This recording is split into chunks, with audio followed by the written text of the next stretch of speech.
Dans ce nouvel Info Hebdo, un débat sur le cancer à Niederbronn et tout de suite, contrôle de vitesse à Niederbronn-Reichshoffen. Opération prévention pour les automobilistes. Aujourd'hui, les gendarmes, on voit que les gendarmes travaillent de concert avec la police municipale, effectuent des services en commun, ce qu'on ne voyait pas il y a quelques années. Donc il y a les gens, la mentalité change, les gens s'aperçoivent que le courant passe. Alors le contrôle proprement dit aujourd'hui, donc c'est un contrôle cinémomètre en agglomération avec la police municipale. Habituellement, nous les effectuons seuls, hors agglomération ou en agglomération, et certains contrôles sont effectués en commun à la demande des élus, au sein des agglomérations ou entrées d'agglomération, pour, je dirais, faire de la prévention en matière de vitesse en agglomération. Ce qui est actuellement, je dirais, porte ses fruits depuis quelques temps. On voit quand même la vitesse qui a sensiblement baissé en agglomération. Bonjour monsieur, contrôle de vitesse. Oui. Veuillez couper, à 30, hein. oui, veuillez couper le moteur. Gagnez votre moteur. Ah, d'accord. Francis, tu as encore le chiffre? Vous étiez à 30 monsieur. Donc je vous invite à descendre du véhicule, donnez. J'étais pas à plus de 30, monsieur. Eh ben, vous allez voir.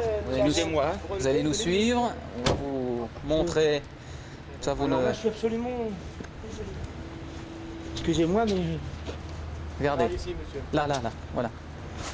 Donc vous lisez Ah ouais, 43. 43 km/h. Ah ouais, j'étais à peine à 30, hein, je vous jure. Ouais. Je regardais, je passe toujours à 30. Il faut qu'on répare notre appareil parce qu'il doit être...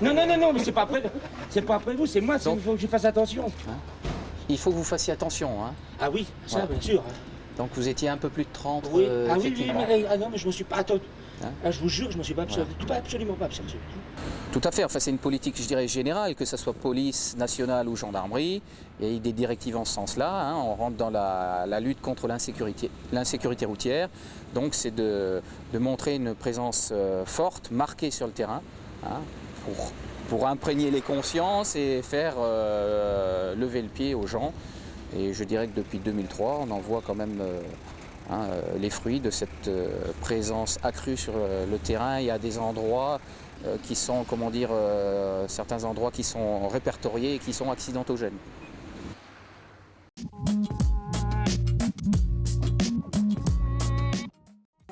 Le foyer protestant accueille une conférence débat sur le cancer. Le Centre communal d'action sociale est à l'initiative de cette rencontre avec le professeur Jean Serre, président de la Ligue, et mademoiselle Blaise Pascal, directrice du comité régional. Le public était présent pour recueillir des informations afin de savoir comment éviter le cancer. Le plan cancer de mars 2003 doit faire face à ce fléau par la prévention et le dépistage. Il y a 1 200 000 personnes traitées pour le cancer en France. 150 000 personnes en meurent chaque année, dont 40 000 pourraient être évitées par diagnostic plus précoce et prévention. En Alsace, on découvre 8 000 nouveaux cas par an. Le cancer le plus fréquent est le cancer du sein, qui représente 1/3 des cancers. Suivent les cancers du côlon et du rectum, puis de la prostate et des poumons. 70% des cancers sont attribuables à des modes de vie et au comportement.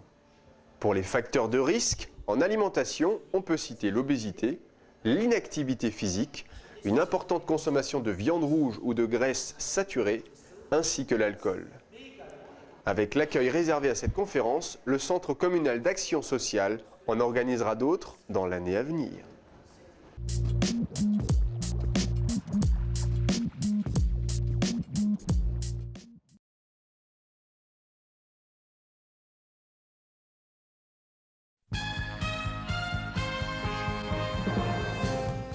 Proximité, fraîcheur, prix bas, à votre service tous les jours.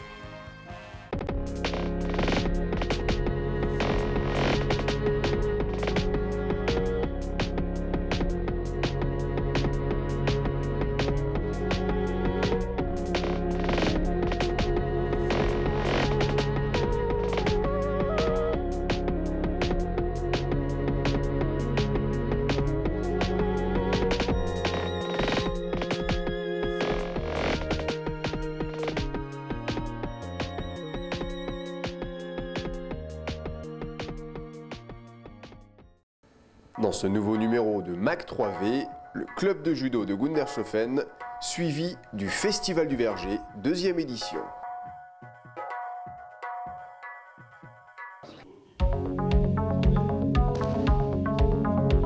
Donc le club de Gundershofen est né il y a une vingtaine d'années, donc en commençant avec, je dirais, à tout casser une dizaine de licenciés. Il faut savoir que j'ai repris le club il y a 4 ans, donc de 50 licenciés, on est passé à peu près à 100. 150 de plus en 4 ans. Bon alors Jigoro Gano, c'est le fondateur du judo. Donc, il a créé le judo à la base du jiu-jitsu. C'est-à-dire qu'initialement, le jiu-jitsu était un art martial de guerre. C'était vraiment les samouraïs à se battaient. Et au fur et à mesure qu'on a créé un sport, le judo, Jigoro Kano a créé le judo. Et vis-à-vis de jiu-jitsu, il a enlevé toutes les techniques dangereuses. Mais bon, le jiu-jitsu, c'est vraiment la base du judo. Mais on doit savoir aussi bien faire du jiu-jitsu que du judo. Enfin, ça, c'est l'optique du club et c'est l'optique aussi de la fédération. Voilà, on doit savoir tout faire. Les groupes, il y a le groupe 6-9 ans, qui est entraîné par un autre entraîneur, ce n'est pas moi qui le fais. Donc il entraîne les 6-9 ans, c'est Michel Coudry. Ensuite, il y a le groupe de 9, 12, 13 ans. Donc ça, c'est le mercredi. J'ai un 4e groupe le mercredi, donc un peu plus adolescent. J'ai démarré à la ceinture blanche, vers à peu près 5 ans. Je voulais faire un peu de sport parce que j'en faisais pas et le mercredi je m'ennuyais. Alors j'ai décidé de faire du judo. C'est bien, on fait des exercices, on fait des prises. Ce que j'aime bien c'est le randori vers la fin. Le mercredi soir, là actuellement, il va y avoir le jiu-jitsu adulte. Et le vendredi soir, je fais aussi les cours de judo adulte. Et après les cours aussi de mardi soir, après les cours de judo, j'ai aussi les cours de taïso. C'est une approche, c'est-à-dire on remet son corps en état. C'est-à-dire qu'on réapprend aux muscles de travailler, de faire un petit effort musculaire. Donc on fait ça sous forme d'élastique, de bâton, de ballon ou naturel, sans rien du tout.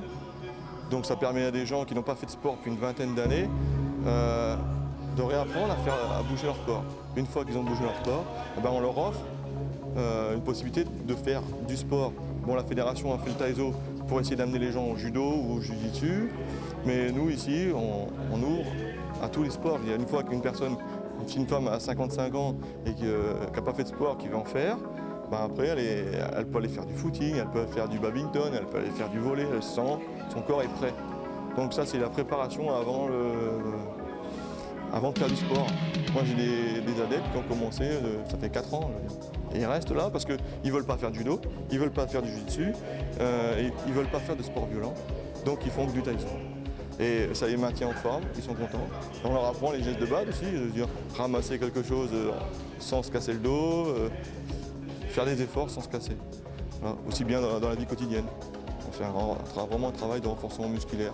Et on fait un petit peu de relaxation aussi. Il faut savoir qu'il est très difficile d'avoir un professeur de judo.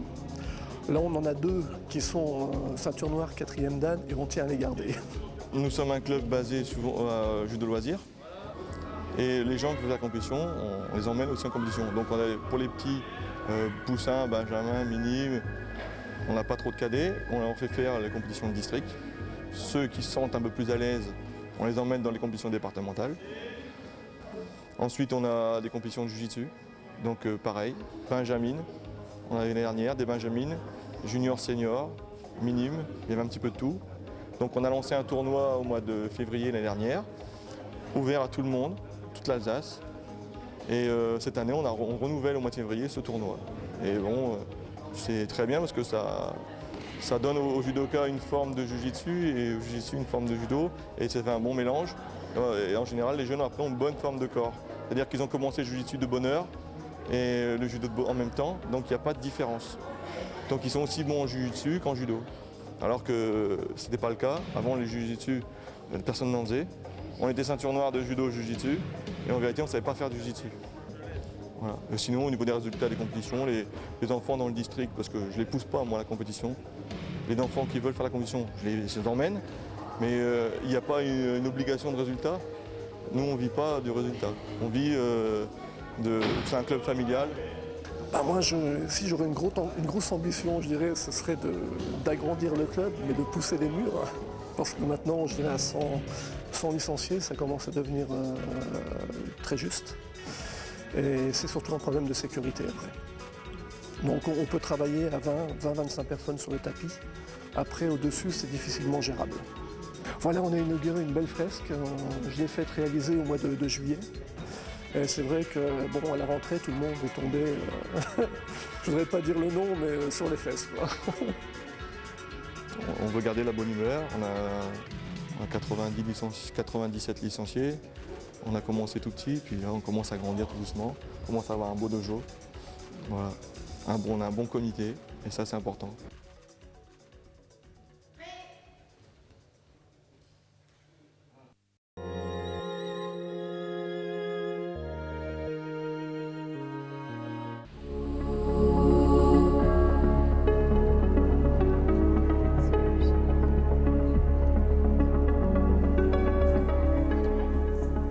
La communauté de communes de Niederbronn-les-Bains accueille une manifestation d'envergure, la 2e édition du Grand Festival du Verger.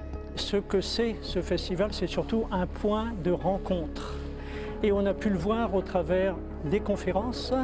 Le thème principal, c'était en réalité la sauvegarde des vergers en voie de disparition. Et il y avait donc des acteurs différents et chacun avait pratiquement les mêmes problèmes. Et chacun mène des actions convergentes pour précisément restaurer donc tous ces vergers qui sont en voie franchement de disparition, qui périclitent. Et je pense qu'il est nécessaire de profiter de leur expérience, puisqu'ils ont presque 10 ans de recul, pour arriver à mener, nous, quelque chose de concret, tel que le veut précisément le parc régional des Vosges du Nord. Pour l'instant, une très grande action a été menée. Et je pense qu'il faudra que le public soit réceptif précisément à ces actions. Il y a une deuxième action, c'est la banque alimentaire. Elle a entrepris, c'est un galop d'essai, ils font un galop d'essai. Rien n'est parfait, mais je pense qu'il faut leur réserver un excellent accueil parce que c'est quelque chose de méritoire. Donc aujourd'hui, nous sommes venus ici à Zinswiller pour cueillir des pommes parce que nous intégrons les pommes dans nos paniers et pour que les pommes ne se perdent pas. Nous récoltons aussi pour la banque alimentaire. Les fruits sont distribués à des personnes qui sont dans le besoin, à différentes associations. Et bon, ils font de la distribution d'autres choses, mais nous intégrons aussi les fruits. Et donc là, on est dans un verger d'une personne et qui nous a permis de cueillir parce qu'en fait, elle ne cueille pas ses pommes. Donc plutôt que de les perdre, elle nous autorise à les cueillir. Donc pour les jardins de la Montagne Verte, pour la banque alimentaire, nous allons faire de la transformation également, de faire des confitures pour l'hiver que nous allons également mettre dans les paniers. Plus ça vient, je m'aperçois qu'il y a de plus en plus de succès, notamment vis-à-vis de la pomologie, puisque chacun voudrait connaître quelle est la variété de pommes qu'il a chez lui. Et il faut avouer que les pomologues sont très sollicités et ont un énorme travail à faire et moi ça me fait énormément plaisir. En fait ici on se trouve au verger conservatoire de Froschwiller. Donc le verger conservatoire de Froschwiller, c'est un endroit donc, où on garde un panel disons, des variétés de pommes qu'on trouve sur le territoire. Donc comme vous pouvez le voir, donc, ici il y a plus de 140 variétés. Et ce verger donc, nous sert aussi aujourd'hui dans le cadre du Festival Verger à faire découvrir aux enfants tous les secrets que cache un petit peu le verger, que ce soit le côté nature, le côté plantation, les enjeux que représente le verger, comment il est menacé par le remembrement, l'urbanisation, etc. Donc on essaye un petit peu de les sensibiliser et de les intéresser malgré le temps à découvrir tout ça. Vous m'avez posé la question tout à l'heure, qu'est-ce qu'il y a de plus dans le verger? Alors il y a cette année les Croqueurs de pommes. Et les Croqueurs de pommes, c'est une association très militante qui évolue surtout en Franche-Comté, en Lorraine et y compris dans l'Alsace du Sud, plutôt dans le Haut-Rhin. Et ces personnes mènent une action extrêmement intéressante et je crois qu'il faut les soutenir. Il y a un point très important sur lequel j'aimerais insister, c'est qu'il y a des conférences extrêmement intéressantes. Et je regrette vraiment la frilosité du public local qui ne fréquente pas suffisamment ces conférences, puisque ça touche l'environnement, ça touche des raisons de santé, il y a des conférences extrêmement intéressantes à ce sujet. Et ce serait vraiment dommage de toutes ces possibilités qui sont à votre porte, de ne pas les utiliser.